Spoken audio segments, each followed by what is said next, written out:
उससे कहना धर्म निरंकार जी। कैसे महात्माओं ने आज ज्यादातर एक ईगो की तरफ और डिजायर्स की तरफ, इच्छाओं और अपने अहंकार की तरफ ध्यान दिलाते हुए आज का समय ये जिस तरह से हमें इनलाइटन हुए हैं इन टॉपिक्स पे, तो उसी लड़ी को दासी भी आगे बढ़ाते हुए कि कैसे एक जो इच्छाएं होती हैं, डिजायर्स होते हैं, कैसे हमें अपने जीवन में उनका भी एक बैलेंस रखना चाहिए, क्योंकि ये इच्छाओं ने तो खत्म नहीं होना। ये तो एक की पूर्ति हुई, दूसरा और आ गया साथ ही साथ, या एक की पूर्ति नहीं भी हुई तो भी लिस्ट बनी हुई है और इच्छाओं की। तो कैसे हमें एक ये सेटिस्फैक्शन रखनी है, एक बहुत ही लॉजिकल अप्रोच रखनी है, कैसे अपने मन में भी अहंकार नहीं आने देना,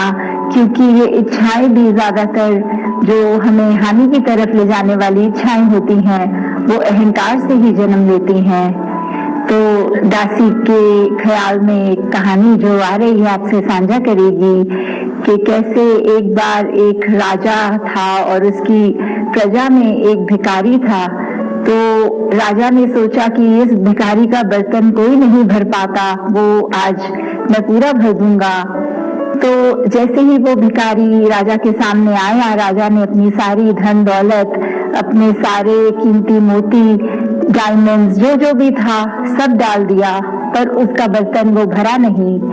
यहाँ तक बात आ गई कि राजा ने अपना पूरा राजपाट उसके उस बर्तन में डाल दिया और फिर भी वो बर्तन भरा नहीं।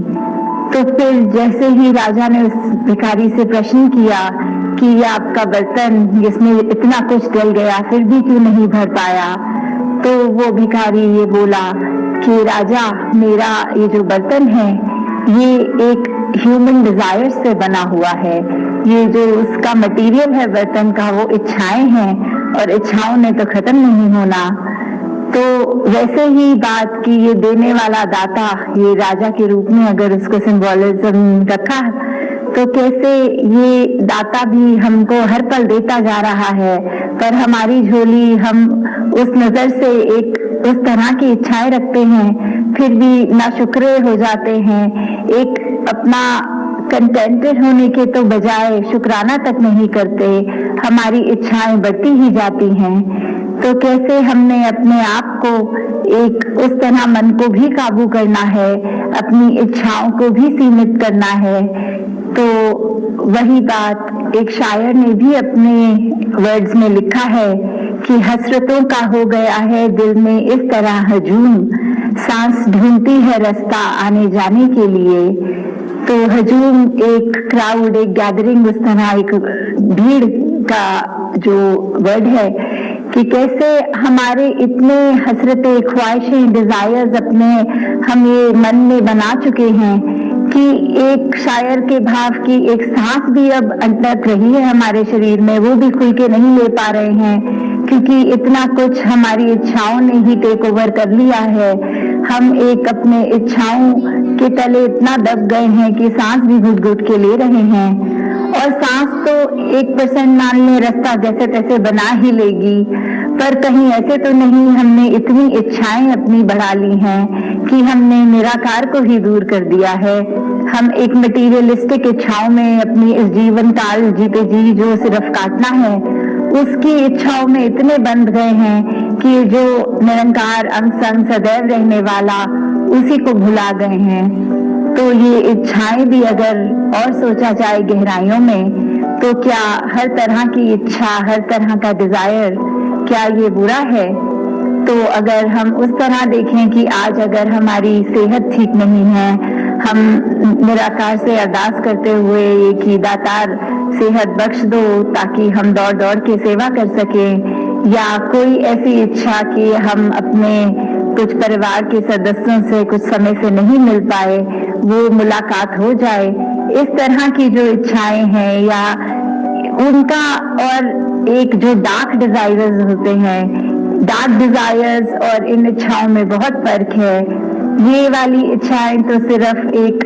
उस तरह कह लो कि खुशी की हैं जो हमको एक पॉजिटिव साइड लेकर जा रही हैं, वो फिर डिजायर्स ऐसे जो होते हैं वो किसी तरह एक नेगेटिव एस्पेक्ट में नहीं आते। पर जहां हमारा एक ऐसा डिजायर आ गया कि एक हमने अपने अहंकार को प्रबल इतना कर लिया कि हम एक इंसान से हैवान बनते चले गए, वो अगर सेहत हमारी ठीक नहीं, हम इसलिए ठीक होना चाहें कि आगे हम लूट मार करें, हम आगे और तबाही मचाएं, तो बात सिर्फ इंटेंशंस की होती है। अगर हमारा कोई डिजायर है, कोई इच्छा है, उसके पीछे एक हमारी सोच एक बहुत ही पावन पवित्र है, एक कुछ प्रोडक्टिव रिजल्ट लाने के लिए है, कुछ एक अच्छा अचीव करने के लिए है, तो वो डिजायर्स बुरे नहीं हैं। तो बात इंटेंशन की यहाँ आती है, हमारी सोच की, हम किस तरह लेकर जा रहे हैं, क्योंकि ये सारे जो डिजायर्स हैं निराकार को ज्यादा पता है हमसे अच्छा कि हमारे लिए क्या बेहतर है, और वही हमारे हिस्से आएगा, और पूर्ण करने वाला भी इच्छाओं को यही है। तो अगर मन में कोई इच्छा जन्म भी ले रही है, उसको हमने इस ब्रह्म ज्ञान के तराजू में डालकर एक अपने विवेक इस चेतनता से सोचकर कि क्या ये मेरी इच्छा मेरे भलाई के लिए है, औरों की भलाई के लिए है, या ये इच्छा पूर्ण होते ही मैं अपना और आसपास वालों का नुकसान करूंगा। और कुछ इच्छाएं तो बहुत ही एक बेमतलब सी हो जाती हैं। जैसे एक छोटी सी कहानी भी है कि एक कुत्ता किसी गाड़ी के पीछे हर रोज जब वो गाड़ी वहां से निकलनी, भौंकते हुए उसके पीछे रेस की तरह एक भागकर पूरी अपनी एनर्जी स्पीड से भागना, और हर दिन जैसे ही ये सिलसिला बने तो गाड़ी में वो बैठे हुए दो व्यक्ति जो रोज ये देखें, तो एक ने दूसरे से पूछा कि ये इसको चाहिए क्या, इस डॉग को जो रोज हमारे पीछे ऐसी चेज करता है, इस तरह भागता है। तो गाड़ी चलाने वाले दोस्त ने उसको कहा कि मेरे को ये प्रॉब्लम नहीं है कि ये कुत्ता रोज ऐसे करता है, पर ये सोचो कि अगर किसी दिन ये इतना जोर से भागे कि हमारी गाड़ी से इसकी स्पीड तेज और हमसे भी आगे आ जाए, तो फिर क्या होगा, वो क्या अचीव कर लेगा जो वो अब नहीं अचीव कर पा रहा। तो ऐसे ही हमारी कितनी इच्छाएं होती हैं जो एक बेमतलब होती हैं, एक बेबुनियाद होती हैं, कि क्या हम एक ऐसी इच्छा को पकड़ के बैठ गए हैं जिसमें हमें फिर कोई एंड रिजल्ट, कुछ कॉन्क्रीट नहीं है, कोई फिक्स नहीं अच्छा कुछ मिलने वाला। तो कहीं ऐसे इच्छाओं की वजह से हमने अपने मन का चैन तो नहीं गवा दिया, तो कैसे हम अपने आप को जहाँ एकदम सत्सेवा का भी जहाँ बात आती है, तो वो निरीक्षित जो शब्द होता है कि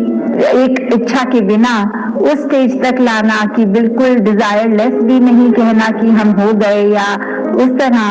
पर एक जो करेक्ट बैलेंस होता है, एक वही विवेक की बात कि कौन सी इच्छा हमें उसकी तरफ एक एक्शन लेना है, उसको अचीव करना है, और कौन से को समझदारी के साथ इस ब्रह्म ज्ञान एक पूर्ण गुरसिक अगर है तो हमेशा वो अपनी इच्छाओं को दूर करें, क्योंकि इच्छाओं ने तो चलते ही जाना है, और एक गुरसिक का तो काम ही है कि इच्छाओं पे अगर चलता रह रहा है तो किस तरह एक बैलेंस है कि ईगो खत्म होगी, ये बुरी इच्छाएं खत्म होगी। तो बस दातार से यही अरदास